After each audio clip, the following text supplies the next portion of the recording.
This base price would expect approximately somewhere around 20,000 crores for all the spectrum between 1800 and 900 megahertz.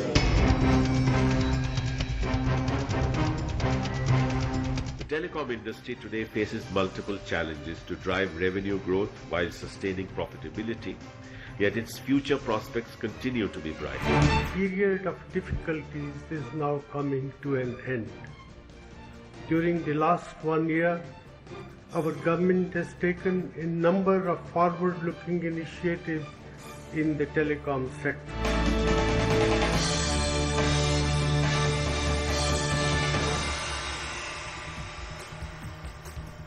The lackluster response to the spectrum auction has forced the government to actually cut down the reserve price by 30%. But is that good enough to bring cheer back to the telecom sector? And is the worst really over for this space? That's the big debate on We Mean Business tonight. I'm Shweta Rajpal Kohli. Let me introduce our guests on the show. With us here in the Delhi studio, Mr. Rajan Matthews, Director General of TOAI, Mr. Ashok Sood, Secretary General of OSPI, Mr. Jaideep Ghosh, Partner KPMG.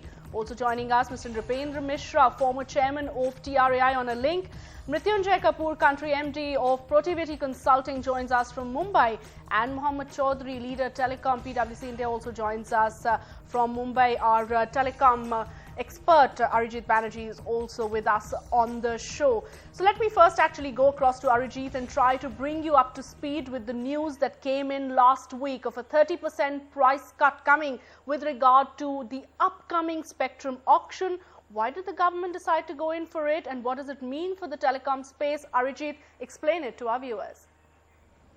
Well, Shweta, if you look at it, of course, there were no takers for these four circles, which was Delhi, Mumbai, Karnataka and Rajasthan.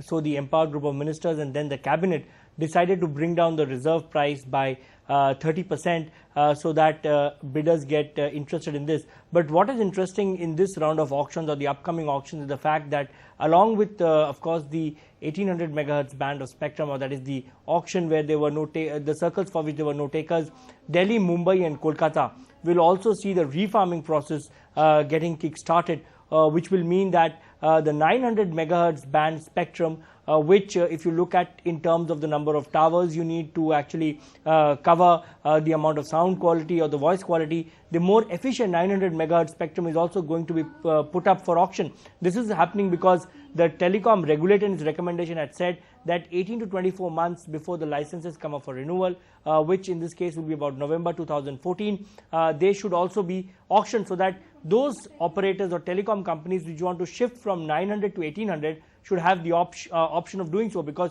900 is going to be priced at twice that of the 1800 megahertz spectrum. So this will be the first time that 900 and 1800 will be simultaneously put up for auction. And just to ensure that there are enough participants in the auction, what the government is saying is that all those operators who want the licenses spectrum on renewal of the licenses will have to in fact participate in the auction and win the spectrum to have the right to retain the spectrum. So it is expected to be a more intense participation this time from the existing players and as well as new people who are probably looking to corner the 900 megahertz spectrum. All right, so let's try and take that to the industry experts and find out if it's going to be more intense or not in the second round. Mr. Matthews, are you smiling? Finally, after all that lobbying, all the complaints and cribs about the reserve price being so high, finally the government seems to have paid attention. I don't know whether it was cribbing and crying. I think it was reason, because very clearly, if they had followed through with what we had represented, I don't think they would have had the problems they are. But I think we continue to focus and fixate on this reserve price when all along we've been saying, listen, set the reserve price at a reasonable level and allow the market dynamics of the auction to set the upper limit. To make the reserve price continuously almost coterminous with what you expect the final value, I think dampens the enthusiasm, limits the number of operators that might be interested, and really again puts us in the same problem we were initially on the first round of 1800. So we really don't think that this is the right way forward. All right, Mr. Nripendra Mishra, if I could come to you to try and understand that the entire cycle that we've been through of a failed auction and then the realization within the government, many believe that one had to go through that just because the pressure on the government was way too much. This was coming in the backdrop of several accusations against the government of having given spectrum too cheap. So the government at least wanted to place the reserve price much higher. It was a recommendation that was given by the TRAI, and now having realized that perhaps it was too high, the government decided to go in for a 30% cut.